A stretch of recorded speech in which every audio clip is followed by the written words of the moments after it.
Hi, I'm Shashank Bhargav, and you're listening to Three Things, the Indian Express news show.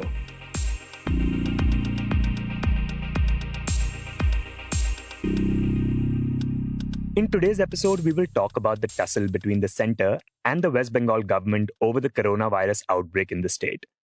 We will also talk about how jails are granting bails to convicts to avoid being overcrowded.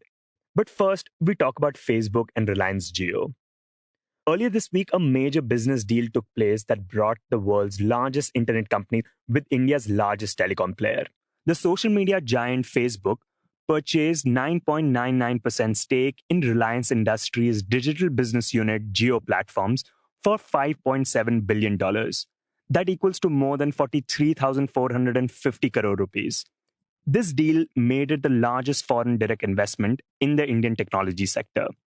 On Wednesday morning, you also had Mark Zuckerberg, the founder and CEO of Facebook, and RIL chairman and managing director Mukesh Ambani make the following statements. Facebook is joining forces with a new partner in India. We're making a major financial investment, and we're going to become the largest minority shareholder in Jio Platforms. But more than that, we're also committing to work together on some critical projects that we think are going to open up a lot of opportunities for commerce in India. In the very near future, JioMart, Jio's digital new commerce platform, and WhatsApp will empower nearly 3 crore small Indian Kirana shops to digitally transact with every customer in their neighborhood. In the first segment, Pranam Mukul, who writes on business for the Indian Express, joins us and breaks down what this deal means for both Reliance and Facebook. So basically, in August last year, Mukesh Ambani, the chairman of Reliance Industries, had told the company shareholders that the company was setting itself on a path to becoming a zero net debt company by March 2021. And following that, the company had started talking with a number of potential investors where Reliance could, part with some segment of its stake to other strategic partners. So there have been other deals with Reliance's other business segments also in the works. And this was one such deal for the digital business units of Reliance, which is under the Jio Platforms, in which Facebook has bought 10%. So, this is the largest foreign direct investment in the Indian technology sector. What does this deal mean for both these companies? Let's start with Reliance. What does this mean for a company like Reliance? You mentioned the point about its debt. How much debt does it have right now? So Reliance has an outstanding debt of around 3 lakh crore, and this data is as of September 2019. And it had accumulated this debt after a spree of investments it made into establishing the network for Jio. And following that, Reliance told its shareholders that in time we will get rid of all the leverage on our balance sheet. So this deal primarily plays into that aspect of Reliance trying to reduce its debt. But in addition to that, the deal also means that Reliance gets a very important strategic partner on board for digital business. Facebook is one of the biggest internet companies in the world. And right now, Reliance is also looking at launching its e-commerce operations under the JioMart platform. And for that, there's an arrangement between Facebook-owned messaging platform WhatsApp and Reliance Retail, wherein people will be able to order from their local grocery stores using WhatsApp, and these grocery stores would be digitized by Reliance Retail and other platforms in the Reliance family. Does this also mean that Reliance gets access to WhatsApp's database of 400 million Indian contacts? Not exactly database, but it does get to access the entire user base, which is 400 million strong for WhatsApp in India. So that actually gives Reliance a captive audience to promote or market its products and services under such an arrangement.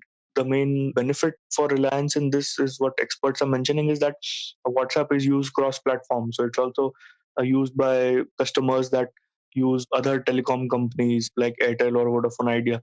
So Reliance, in effect, will be able to market its products to customers of such companies as well. Right. So now, what kind of edge do you think Reliance Jio will now have over companies like Airtel and Vodafone? So this is one of the main things. So most telecom companies, including some of the global ones, have been over the years trying to build upon the traditional telecom infrastructure, bringing out various services and platforms like video streaming apps, music streaming apps, shopping apps to, try and keep the user within its own ecosystem. Some non-telecom companies have managed this across the world.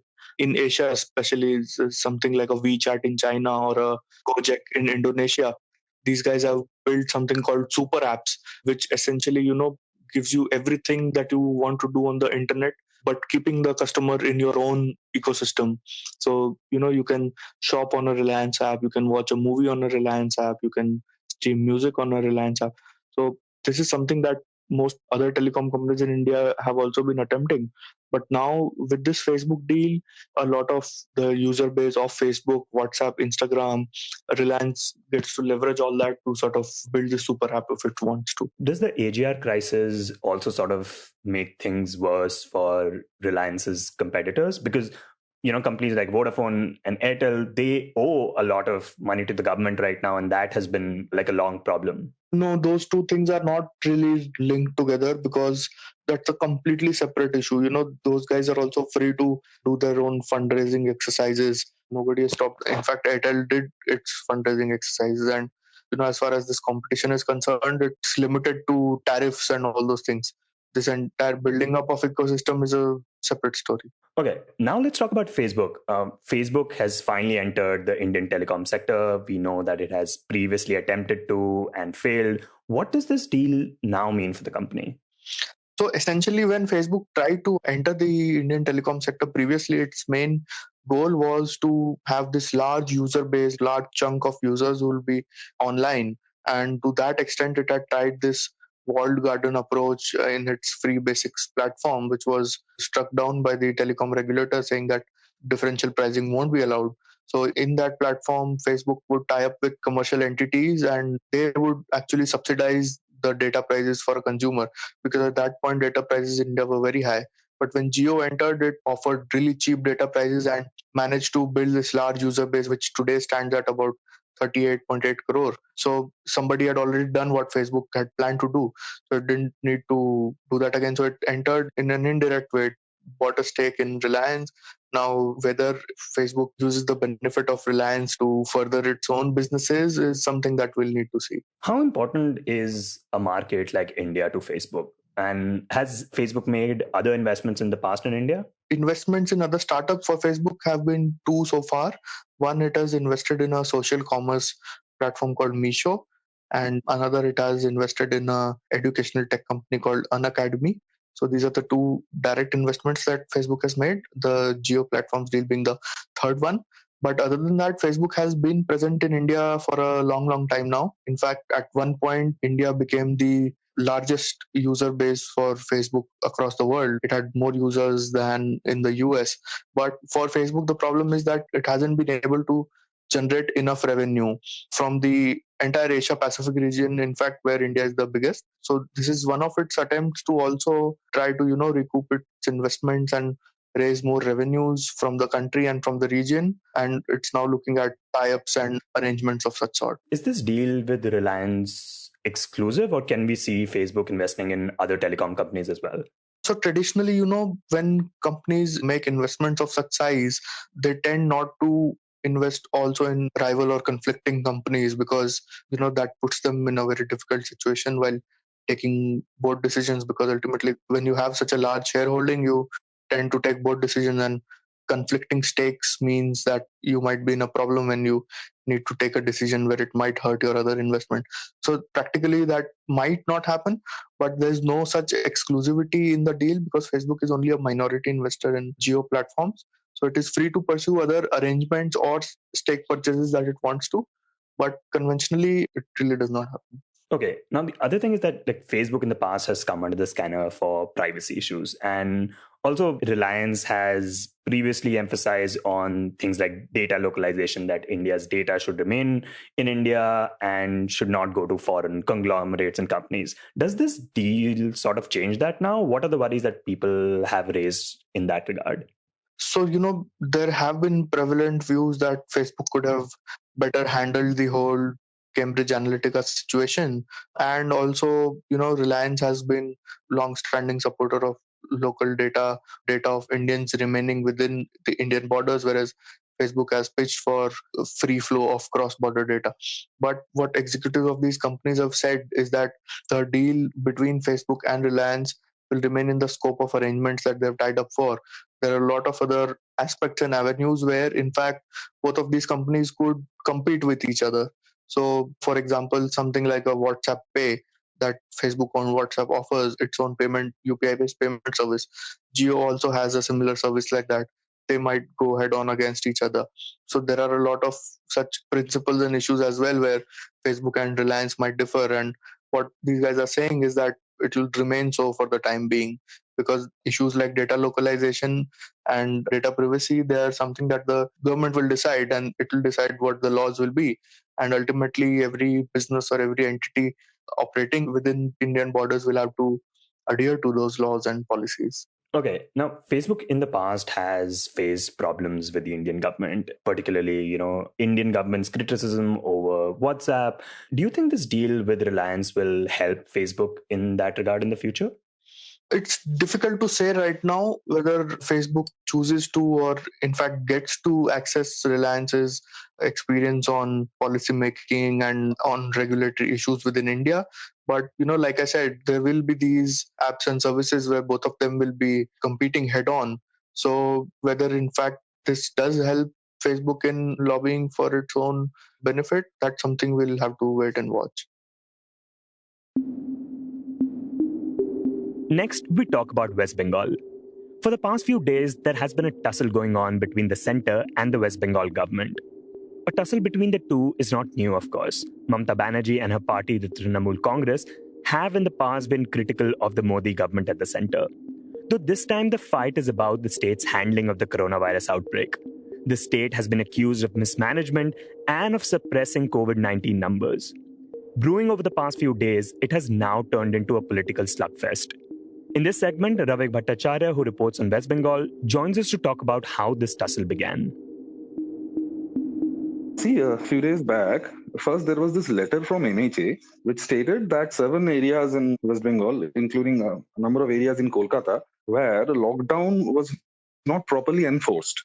So this letter was a triggering point. Now, the state government differed. Obviously, there were statements given by the chief minister saying that, hinting that these were minority areas. That's why the center is pointing fingers at the state government over these areas. So that was the starting point. Then what happened is that 3 days back, the central teams came down in Bengal. There was a letter sent to the chief secretary by the Union Home Secretary. The problem erupted is because the state government is saying now, the chief minister herself has said, the chief secretary has said, that the timing of the teams arriving. They arrived in a special cargo plane of BSF. And after they arrived in Kolkata airport, the chief minister and the chief secretary got to know about it, within 10 minutes of their arriving. So they were questioning that why this breaking of protocol, number one. Number two is that why 7 areas, they're supposed to be 2 teams, one stationed in South Bengal in Kolkata, another is stationed in Shiliguri in North Bengal. So there was this question raised by both the state government as well as the Trinamool Congress political party as to why 7 areas are included and why will they visit 7 areas, given that West Bengal comparatively has low number of COVID positive cases, whereas Gujarat has very high numbers. Why are you not sending it to Gujarat? So then this political and administration versus administration slugfest started. Initially, the team members who were here, especially the Kolkata team leader, went on record, went to media and spoke about how they were not getting cooperation. In other states like Maharashtra and Madhya Pradesh, Rajasthan, where the teams went, they got a lot of cooperation from the state government. They got liaison officers. They were moving about. But here, they got almost no cooperation the first 24 hours. They had meeting with the chief secretary twice. Then also the stalemate didn't broke out. They couldn't go out. They didn't have proper liaison officers. Then suddenly, on that day, in the afternoon, a very strongly worded letter from the Union Home Secretary came down to the chief secretary, clearly saying that the government is basically restricting the movement of the central team.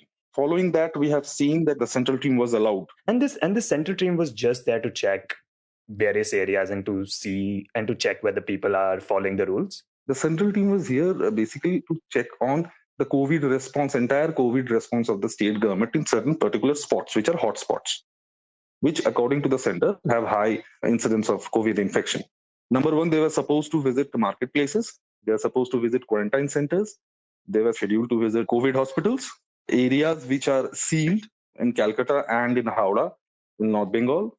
So these are the basic areas which the central teams were supposed to look.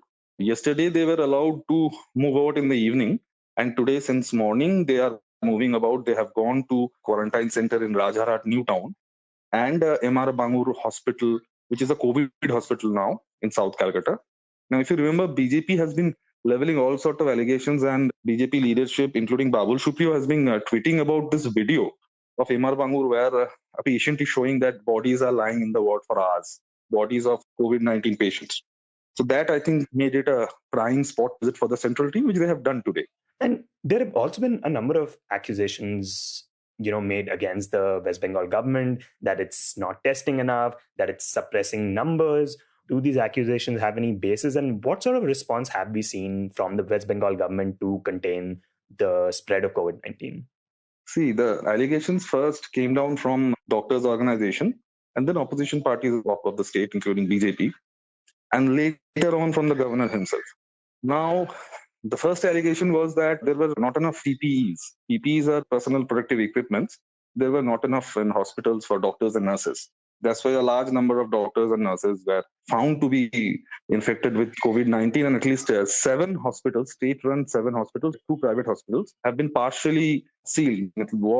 Certain wards have been sealed. Around 50, 60 doctors every day we get this news that they are being quarantined, doctors and health staffs. So that was this allegation. Number one allegation was against PPE. Second was that opposition members, they alleged that government is playing down the number of COVID infections as well as the number of COVID deaths. West Bengal has been recording lowest number of testing samples, respect of sample testing, lowest numbers in the entire country. So that was one of the reasons. And added to this was the special audit committee set up by the state government to find out whether a person has died of comorbidity, which is from other ailments, or of COVID-19. So these 2 factors added up to this chorus of something is going wrong. The response is inadequate in Bengal. The government standpoint was very clear.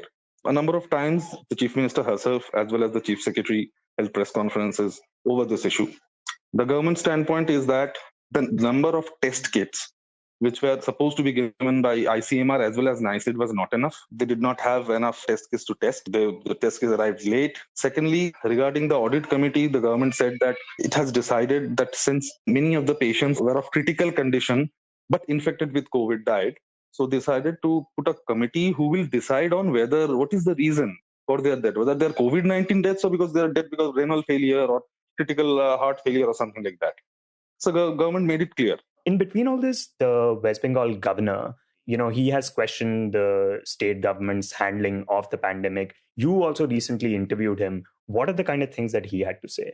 See, it started with the governor tweeting about certain minus point of the state government in handling this crisis. Number one, the governor highlighted that during lockdown, now, as you know, free rationing is going on in West Bengal, means a person will get 5 kg of flour and 5 kg of rice for the next 6 months, as announced by the chief minister.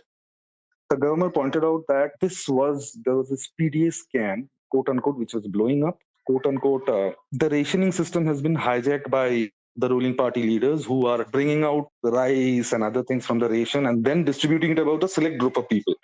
So that was the major allegation which governor put up. He also questioned, even during our interview and in his tweets, especially during our interview, he questioned that this number of COVID deaths. He said that there is no logical explanation behind the audit committee. Doctors are not getting PPEs. They are getting infected every day. Dozens of doctors and medical staff are getting infected and being quarantined in the same hospital. He said that he highlighted the PDA scam, saying that it has blown out of proportion and it may be the biggest scam ever in Bengal, comparing it with Narada Sarathi chit fund camps, which we have seen earlier. So the governor became very vocal, and even in our interview, the governor wrote a letter to the chief minister. Very recently, in response to that, the chief minister herself today wrote a 5-page letter to the governor saying that he should not forget that he's a nominated person and that the chief minister is an elected person.